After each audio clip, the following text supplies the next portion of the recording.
যখন তুমি আপনি ছিলে একা, আপনাকে তো হয়নি তোমার দেখা। সেদিন কোথাও কারো লাগি ছিল না পথ চাওয়া। এপার হতে ওপার বেয়ে বয়নি ধেয়ে কাঁদন ভরা বাঁধন ছেঁড়া হাওয়া। আমি এলেম, ভাঙলো তোমার ঘুম, শূন্যে শূন্যে ফুটলো আলোর আনন্দ কুসুম। নমস্কার, সুপ্রভাত। যার ডাকে ঘুম ভাঙে তিনি রবীন্দ্রনাথ। রবীন্দ্রনাথ যেন আমাদের শয়নে স্বপনে ঘুমে জাগরণে একাকার হয়ে মিলেমিশে আছে। তাকে তো আমরা প্রত্যেকটা মুহূর্তে দেখতে পাই, শুনতে পাই, কবিতায়, গানে, গল্পে যার অসীম মুগ্ধতা তিনি রেখে গেছেন। তিনি আমাদের প্রাণের কবি রবি ঠাকুর। আজকে তারই কিছু কবিতা, তারই কিছু কথা নিয়ে আজকের আমাদের এপিসোড। টুইলাইট প্রোডাকশন প্রযোজিত, চ্যানেল ভিশন আয়োজিত আপনাদের অত্যন্ত পছন্দের অনুষ্ঠান মনের জানালায় আপনাদের আরো একবার স্বাগত জানাই। আমাদের সঙ্গে আছেন আজকের আমাদের দুই আবৃত্তি শিল্পী। আসুন তাদের সঙ্গে একটুখানি আলাপ করে নেব। আমাদের সঙ্গে আছেন সুস্মিতা মুখোপাধ্যায় চক্রবর্তী এবং কাকলি মুখোপাধ্যায়। আপনাদের স্বাগত জানাই আমাদের মনের জানালায়। বললাম রবি ঠাকুরকে নিয়ে, আপনাদের আজকে উপস্থাপনায় রবি ঠাকুর আছেন। কি দিয়ে শুরু করবেন? আমাদের আজকের অনুষ্ঠানটিকে আমরা দুটি পর্বে ভাগ করে নিয়েছি, কারণ রবীন্দ্রনাথের তো পরিধি বিশাল, সুবিস্তৃত। আমাদের প্রথম পর্বে আমরা রেখেছি তার নারী ভাবনা। নারীর মধ্যে তিনি স্বাধিকার প্রতিষ্ঠার চেষ্টা করেছেন, নারীকে স্বতন্ত্র রূপে মর্যাদা দিয়েছেন। সেই কিছু কবিতা আমরা নির্বাচন করেছি। এরপরের যে ভাবনাটা আমরা দেখিয়েছি বা আমরা বলেছি, সেটা কবির কিভাবে ঈশ্বর চেতনা, কবির মধ্যে ঈশ্বরের ভাব, তার বিশাল আয়তন থেকে তো কিছু সামান্য কিছু কবিতাকে আমরা এর মধ্যে বলার চেষ্টা করেছি। সামান্য সময়ের মধ্যেই আমরা ঈশ্বর চেতনাকে রাখতে চেষ্টা করেছি। রবি ঠাকুরের বিভিন্ন ভাবনা, তিনি তার জীবদ্দশায় কত কিছু লিখে গেছেন। প্রেম লিখেছেন, নারীকে নিয়ে লিখেছেন, মৃত্যু নিয়ে লিখেছেন, ঈশ্বরকে নিয়ে লিখেছেন, জীবনে তার প্রকৃতি, জীবনে তার জীবনের প্রত্যেকটা দিকে তার অসীম বিচরণ। তাকে আমি সবসময় বলি তিনি মানব বিজ্ঞানী। শুরু হোক তাহলে। হ্যাঁ, আমি কাকলি মুখোপাধ্যায়। আমরা শুরু করছি আমাদের আজকের অনুষ্ঠান এসো চিরসুন্দর। তিনি আমার প্রাণের আরাম, মনের আনন্দ, আত্মার শান্তি। তিনি রবীন্দ্রনাথ, বাংলা সাহিত্যের সর্বশ্রেষ্ঠ কবি পুরুষ। বিচিত্র রসের, বিচিত্র ভাবের, বিস্ময়কর ঐশ্বর্যে তিনি চিরসুন্দর। তার প্রভাবেই বাংলা কাব্য কবিতা সঙ্গীতের জগৎ ঐশ্বর্যময়ী। একান্ত আত্মমনের ভাব কল্পনার লীলা তার সৃষ্টি জগতে প্রবহমান। একটি অখণ্ড সৌন্দর্য ও প্রেমের কল্পনা করে তারই প্রতিচ্ছবি ভাবে জগতের সৌন্দর্য প্রেমকে তিনি অনুভব করেছেন। যে প্রেম মর্ত মানব চিত্তের শ্রেষ্ঠ সম্পদ, তার সৌন্দর্য ও রহস্য কবি অনুভব করেছেন মহুয়া কাব্যগ্রন্থে। আসলে রবীন্দ্র কাব্যে প্রেম চিরকালই নরনারীর দেহমনের আকাঙ্ক্ষা কামনার ঊর্ধ্বে এক ভাবময় প্রেরণা, দেহমন নিরপেক্ষ এক ভাব সাধনা। কখনো বা তা অমিত বীর্যশালী, সত্য প্রতিষ্ঠ। সবলা কবিতায় বা চিত্রাঙ্গদার আমি চিত্রাঙ্গদা, আমি রাজেন্দ্র নন্দিনী, নহি দেবী নহি সামান্যা নারী। এই গানেই খুঁজে পাই প্রেমের সেই দুরূহ সাধনাকে। আমি চিত্রাঙ্গদা, দেবী নহি, নহি সামান্যা রমণী। পূজা করি রাখিবে মাথায়, সেও আমি নই। অবহেলা করি পুষিয়া রাখিবে পিছে, সেও আমি নহি। যদি পার্শ্বে রাখো মোরে সংকটের পথে, দুরূহ চিন্তায় যদি অংশ দাও, যদি অনুমতি করো কঠিন ব্রতের তব সহায় হইতে, যদি সুখে দুঃখে মোরে করো সহচরী, আমারে পাইবে তব পরিচয়। গর্ভে আমি ধরেছি যে সন্তান তোমার, যদি পুত্র হয় আর শৈশব বীর শিক্ষা দিয়ে দ্বিতীয় অর্জুন করি তারে একদিন। আজ শুধু নিবেদি চরণে আমি চিত্রাঙ্গদা রাজেন্দ্র নন্দিনী। চিত্রাঙ্গদার মতোই সবলার উক্তিতেও শুনি একই কথার প্রতিধ্বনি। নারীকে আপন ভাগ্য জয় করিবার কেন নাহি দিবে অধিকার? হে বিধাতা, নত করি মাথা পথ প্রান্তে কেন রব জাগি, ক্লান্ত ধৈর্য প্রত্যাশার পূরণের লাগি দৈবগত দিনে শুধু শূন্যে চেয়ে রব, কেন নিজে নাহি লব চিনে সার্থকের পথ? কেন না ছুটাব তেজে সন্ধানের রথ, দুর্ধর্ষ অশ্বেরে বাঁধি দৃঢ় বলগা পাশে, দুর্জয় আশ্বাসে দুর্গমের দুর্গ হতে সাধনার ধন? কেন নাহি করি আহরণ প্রাণ করি পণ? যাব না বাসর কক্ষে বধূ বেশে বাজায় কিঙ্কিনি, আমারে প্রেমের বীর্যে করো অসঙ্গিনী। বীর হস্তে বড় মাল্য লব একদিন, সে লগ্ন কি একান্তে বিলীন হীন দীপ্তি গধূলিতে। কভুতারে দিব না ভুলিতে মোর দৃপ্ত কঠিনতা, বিনম্র দীনতা সম্মানের যোগ্য নহে তার। ফেলে দেব আচ্ছাদন দুর্বল লজ্জার। দেখা হবে ক্ষুব্ধ সিন্ধু তীরে, তরঙ্গ গর্জনোচ্ছ্বাস মিলনের বিজয় ধ্বনিরে দিগন্তের বক্ষে নিক্ষেপিবে। মাথার গুণ্ঠন খুলি কবতারে মর্তে বা ত্রিদিবে একমাত্র তুমিই আমার। সমুদ্র পাখির পক্ষে সেই ক্ষণে উঠিবে হুঙ্কার, পশ্চিম পবন হানি সপ্তর্ষি আলোকে যবে যাবে তারা পন্থা অনুমানী। হে বিধাতা, আমারে রেখো না বাক্যহীনা, রক্তে মোর জাগে রুদ্র বিনা। উত্তরিয়া জীবনের সর্বোন্নত মুহূর্তের পরে জীবনের সর্বোত্তম বাণী যেন ঝরে কণ্ঠ হতে নির্বারিত স্রোতে। যাহা মোর অনির্বচনীয় তারে যেন চিত্ত মাঝে পায় মোর প্রিয়। সময় ফুরায় যদি তবে তারপরে শান্ত হোক সে নির্ঝর নৈঃশব্দের নিস্তব্ধ সাগরে। এই কবিতাটি বলতে গিয়ে মনে পড়ে ছিন্নপত্রের ৯৫ নম্বর পত্রটির কথা। পুরুষ ও নারী স্বভাবের তুলনা টেনে কবি বলছেন, আমি অনেক দিন থেকে ভেবে দেখেছি পুরুষরা কিছু খাপছাড়া আর মেয়েরা বেশ সুসম্পূর্ণ। মেয়েদের কথাবার্তা, বেশভূষা, চালচলন, আচার ব্যবহার এবং জীবনের কর্তব্যের মধ্যে একটি অখণ্ড সামঞ্জস্য আছে। তার প্রধান কারণ হচ্ছে যুগ যুগান্তর থেকে প্রকৃতি তাদের কর্তব্য নিজে নির্দিষ্ট করে দিয়ে তাদের আগাগোড়া সেইভাবে সেই উদ্দেশ্যে গঠিত করে দিয়েছে। এ পর্যন্ত কোনো পরিবর্তন, কোনো রাষ্ট্র বিপ্লব, সভ্যতার কোনো ভাঙন গড়ন তাদের সেই ঐক্য থেকে বিক্ষিপ্ত করে দেয়নি। তারা বরাবর সেবা করেছে, ভালোবেসেছে, আদর করেছে, আর কিছু করেনি।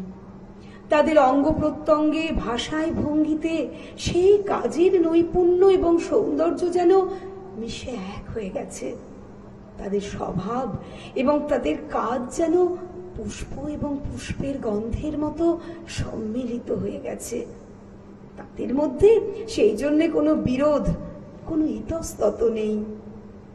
পুরুষের চরিত্রের মধ্যে বিস্তর উঁচু নিচু, যদি চিরকাল পুরুষ একভাবে চালিত, এক কার্যে শিক্ষিত হয়ে আসত, তাহলে তাদেরও মুখে এবং স্বভাবে একটা সামঞ্জস্য দাঁড়িয়ে যেত, একটা ছাঁচ বহুকাল থেকে তৈরি হয়ে যেত। তাহলে তাদের আর বল প্রকাশ করে বহু চিন্তা করে কাজ করতে হতো না, সকল কাজ সুন্দরভাবে সহজে সম্পন্ন হতো। তাহলে তাদের একটা সহজ নীতিও দাঁড়িয়ে যেত, অর্থাৎ বহু যুগ থেকে অবিচ্ছেদে যে কাজ করে আসছে সেই কাজের কাছে তাদের মন বশ মানত। সেই বহু যুগের অভ্যস্ত কর্তব্য থেকে কোনো সামান্য শক্তি তাদের বিক্ষিপ্ত করতে পারত না। আবার পুরুষের ডাকে সেই নারী যখন শৃঙ্খলা মুক্ত হতে চেয়েছে, তখনও তাদের মধ্যে দেখা গেছে এক ঐক্য। রবীন্দ্রনাথের বাঁশিওয়ালা কবিতায় যেমন শুনি, কি বাজাও তুমি, জানিনি সে সুর, জাগায় কার মনে কি ব্যথা, বুঝি বাজাও পঞ্চম রাগে, দক্ষিণ হাওয়ার নবযৌবনে ভাটিয়ারি, শুনতে শুনতে নিজেকে মনে হয় যে ছিল পাহাড়তলির ঝিরঝিরে নদী, তার বুকে হঠাৎ উঠেছে ঘনিয়ে শ্রাবণের বাদল রাত্রি।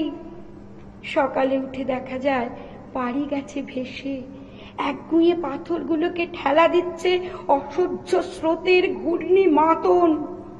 আমার রক্তে নিয়ে আসে তোমার সুর, ঝড়ের ডাক, বন্যার ডাক, আগুনের ডাক, পাঁজরের উপর আছাড় খাওয়া মরণ সাগরের ডাক, ঘরের শিকল নাড়া উদাসী হাওয়ার ডাক, যেন হাঁক দিয়ে আসে অপূর্ণের সংকীর্ণ খাদে পূর্ণ স্রোতের ডাকাতি। আমার রক্তে নিয়ে আসে তোমার সুর, ঝড়ের ডাক, বন্যার ডাক, আগুনের ডাক, পাঁজরের উপর আছাড় খাওয়া মরণ সাগরের ডাক, ঘরের শিকল নাড়া উদাসী হাওয়ার ডাক, যেন হাঁক দিয়ে আসে অপূর্ণের সংকীর্ণ খাদে পূর্ণ স্রোতের ডাকাতি। ছিনিয়ে দেবে, ভাসিয়ে দেবে বুঝি, অঙ্গে অঙ্গে পাক দিয়ে ওঠে কালবৈশাখীর ঘূর্ণি, মার খাওয়া অরণ্যের বকুনি। ডানা দেয়নি বিধাতা, তোমার গান দিয়েছে আমার স্বপ্নে, ঝোড়ো আকাশে উড়ো প্রাণীর পাগলামি। বাঁশিওয়ালা, বেজে উঠে তোমার বাঁশি, ডাক পড়ে অমর্ত্য লোকে, সেখানে আপন গরিমায় উপরে উঠেছে আমার মাথা, সেখানে কুয়াশার পর্দা ছিঁড়া তরুণ সূর্য আমার জীবন, সেখানে আগুনের ডানা মেলে দেয় আমার বারণ না মানা আগ্রহ, উড়ে চলে অজানার শূন্য পথে, প্রথম ক্ষুধায় অস্থির গরুরের মতো, জেগে ওঠে বিদ্রোহিণী, তীক্ষ্ণ চোখের আড়ে জানায় ঘৃণা, চারদিকের ভীরুর ভিড়কে, কৃষক কুটিলের কাপুরুষতাকে। তোমার ডাক শুনে একদিন ঘর পোষা নির্জীব মেয়ে অন্ধকার কোণ থেকে বেরিয়ে এলো ঘোমটা খসা নারী, যেন সে হঠাৎ গাওয়া নতুন ছন্দ বাল্মীকির। চমক লাগলো তোমাকেই। ছিন্নপত্রের এই চিঠিতে রবীন্দ্রনাথ আবার লিখেছেন, মেয়েদের সঙ্গে যে লোকে চিরকাল সঙ্গীতের, কবিতার, লতার, ফুলের, নদীর তুলনা দিয়ে এসেছে এবং কখনো পুরুষের সঙ্গে দেবার কথা তাদের মনেও উদয় হয়নি, তার কারণই এই। প্রকৃতির সমস্ত সুন্দর জিনিস যেমন সুসম্বদ্ধ, সুসম্পূর্ণ, সুসংহত, সুসংযত, মেয়েরাও সেই রকম। তাদের মধ্যে কোনো দ্বিধা, কোনো চিন্তা, কোনো মন এসে তাদের ছন্দভঙ্গ করে দিচ্ছে না, কোনো তর্ক এসে তাদের মিল নষ্ট করে দিচ্ছে না। কিন্তু এর পরেও দেখি প্রয়োজনে, কল্যাণে প্রকৃতির মতো কোমল স্বভাবা নারীর মধ্যেও বীরত্বের আভাস ভরে দিয়েছেন তিনি। যেমন দেখি হরি খেলা কবিতায়, কেশর কহে তোমারই পথ চেয়ে দুটি চক্ষু করেছি প্রায় কানা, রানী কহে আমারও সেই দশা। 100 সখী হাসিয়া বিবসা, পাঠানপতির ললাটে সহসা মারেন রানী কাঁসার থালাখানা। রক্তধারা গড়িয়ে পড়ে বেগে, পাঠানপতির চক্ষু হলো কানা। বিনা মেঘে বজ্ররবের মতো উঠল বেজে কাড়া না কাড়া।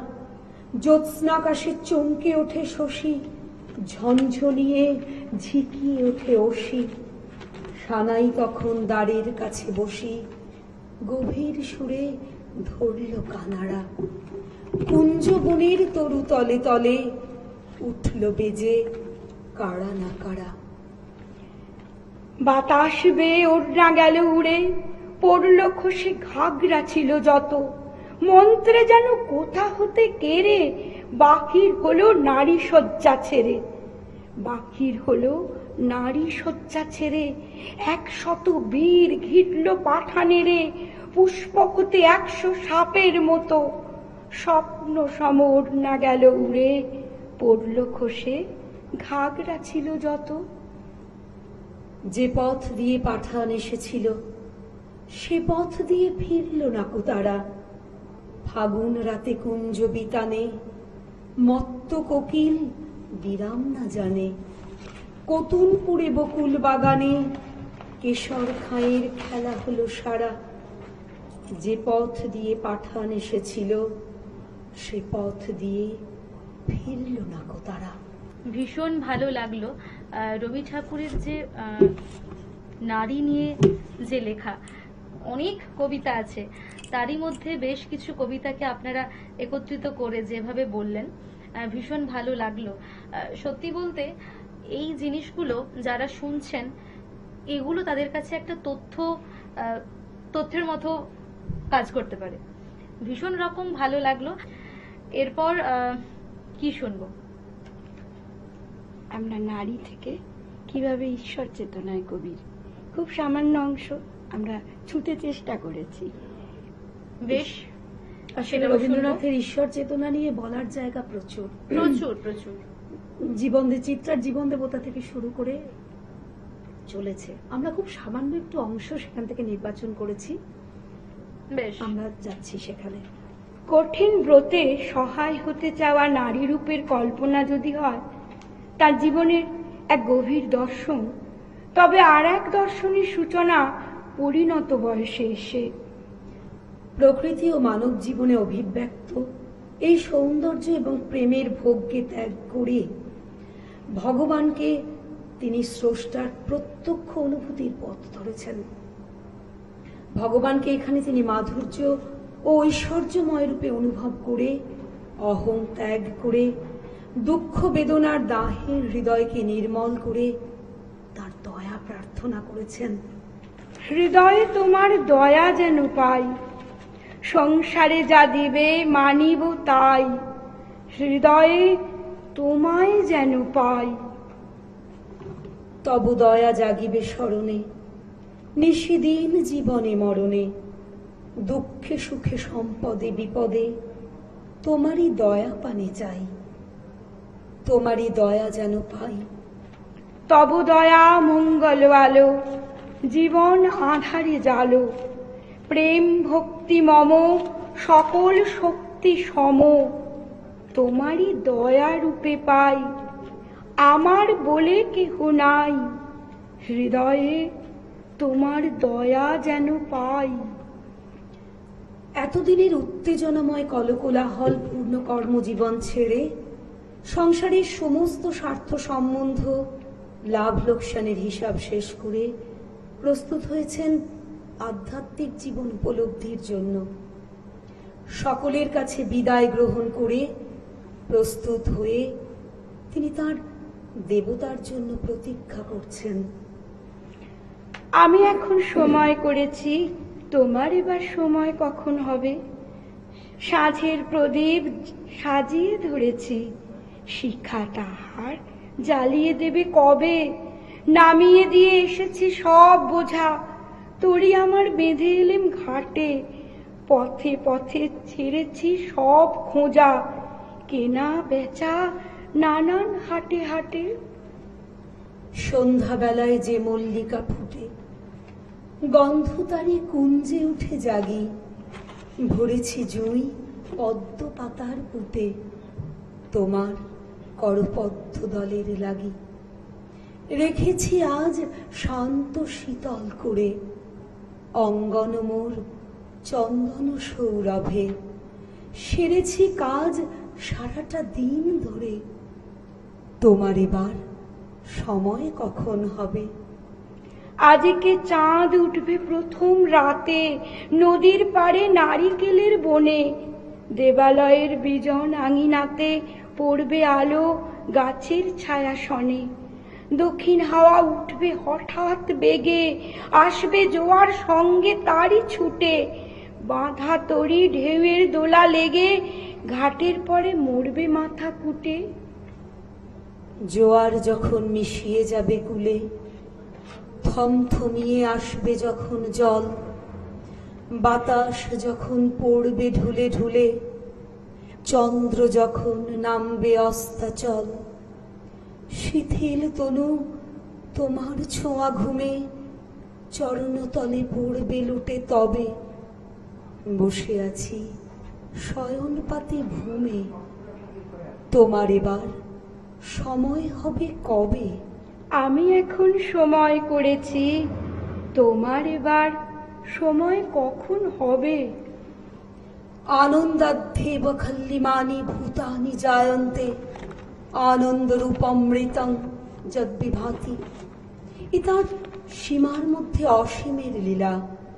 এই নবজীবনের চেতনা, অধ্যাত্মবোধ, তপবন আদর্শের উপলব্ধি উপনিষদের শিক্ষার উপর প্রতিষ্ঠিত। তার ঈশ্বরানুভূতির স্বরূপটিকে আরো স্পষ্ট করে বুঝিয়ে দেয় এই কবিতাটি। অন্তর মম বিকশিত করো অন্তরতর হে, নির্মল করো, উজ্জ্বল করো, সুন্দর করো হে। জাগ্রত করো, উদ্যত করো, নির্ভয় করো হে। মঙ্গল করো, নিরলস নিঃসংশয় করো হে। অন্তর মম বিকশিত করো অন্তরতর হে। সুখ দুঃখ পুলক বেদনায় কত বিচিত্র অভিজ্ঞতা, কত লোকের মেলামেশার মধ্য দিয়ে কবি দীর্ঘ জীবন পথ অতিক্রম করেছেন। সে পথ যখন শেষ হয়ে এসেছে, তখন তার কণ্ঠে শুনি, পথে যতদিন ছিনু ততদিন অনেকের শনি দেখা। সব শেষ হলো সেখানে যেথায় তুমি আর আমি একা। এখন নির্জন রুদ্ধ ঘরে সন্ধ্যা দীপালোকে তুমি আর আমির মিলনে যে নবজীবনের আরম্ভ, সেখানে ত্যাগ, ক্ষমা, বৈরাগ্য, ন্যায়নিষ্ঠা প্রভৃতি মানব মহত্বের নিদর্শনের ওপর তার অনুরাগ ক্রমপরিণতির পথে তাকে এক মহান আধ্যাত্মিক জীবনে পৌঁছে দিয়েছে। সেখানে তাই উচ্চারিত হয়েছে এই মন্ত্র: যুক্ত করো হে সবার সঙ্গে, মুক্ত করো হে বন্ধ, সঞ্চার করো সকল কর্মে, শান্ত তোমার ছন্দ। চরণ পদ্মে মম চিত, নিষ্পন্দিত করো হে, নন্দিত করো, নন্দিত করো, নন্দিত করো হে। অন্তর মম বিকশিত করো অন্তরতর হে। অন্তর মম বিকশিত করো অন্তরতর হে। তার কবিতায়, তার কথায় আমাদের অন্তরের শুদ্ধিকরণ ঘটুক, এই কামনা করব জীবনে। আর তার অপার ভান্ডার আমাদেরকে পূর্ণ করে রেখেছে। আমরা ভাগ্যবান যে তার কবিতা আমরা পড়তে পারছি। আপনারা ভালো থাকুন, কবিতায় থাকুন, আর এইভাবেই সুন্দর সুন্দর কবিতা আমাদের উপহার দিতে থাকুন। সেই সঙ্গে দর্শক বন্ধুরা, আপনারাও ভালো থাকুন, সুস্থ থাকুন। দেখা হবে আগামী এপিসোডে। ধন্যবাদ।